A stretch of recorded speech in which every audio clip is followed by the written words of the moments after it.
Hello everyone, Maynard po ng Pinoy Tasty Buds at welcome back na naman po sa ating episode for today.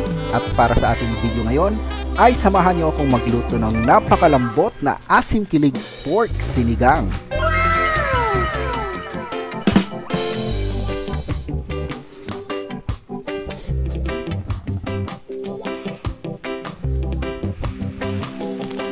Meron tayo ditong dalawang strips na pork belly, around 1 kilo po ito. Hiwain lamang ng naayon sa gusto nyo.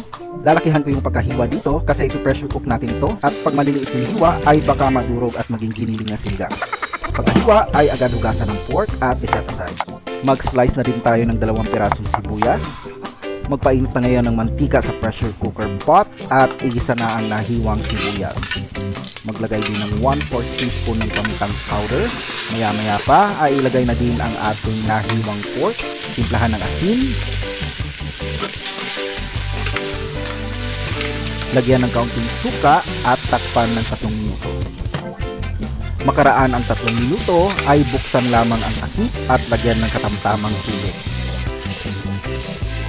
Takpan muli ito hanggang sa kumulo at pagka kumulo na ay pressure cook ito for 20 minutes. Habang naghihintay ay i-prepare naman natin ngayon ang mga gulay.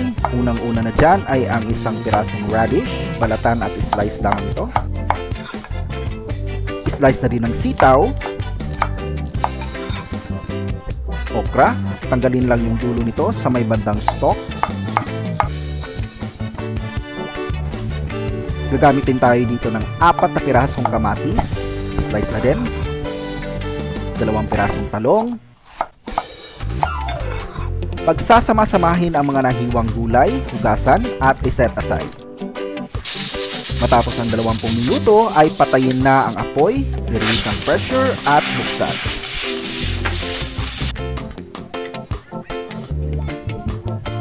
Dagdagan ito ng kaunting tubig at takpan hanggang sa kumulo. Pagka kumulo na ay agad namang isalang ang mga nahiwang gulay. Ilagay na din ang 44 grams na sinigang sa gabi mix.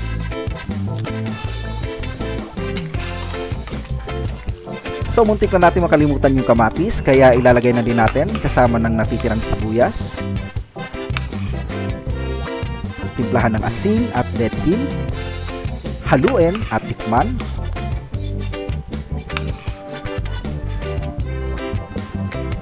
At kung okay na sa inyong panlasa, ay takpan na ito hanggang sa maluto na yung mga gulay. Habang nag-aantay, ay gayatin naman natin itong mga kangkong.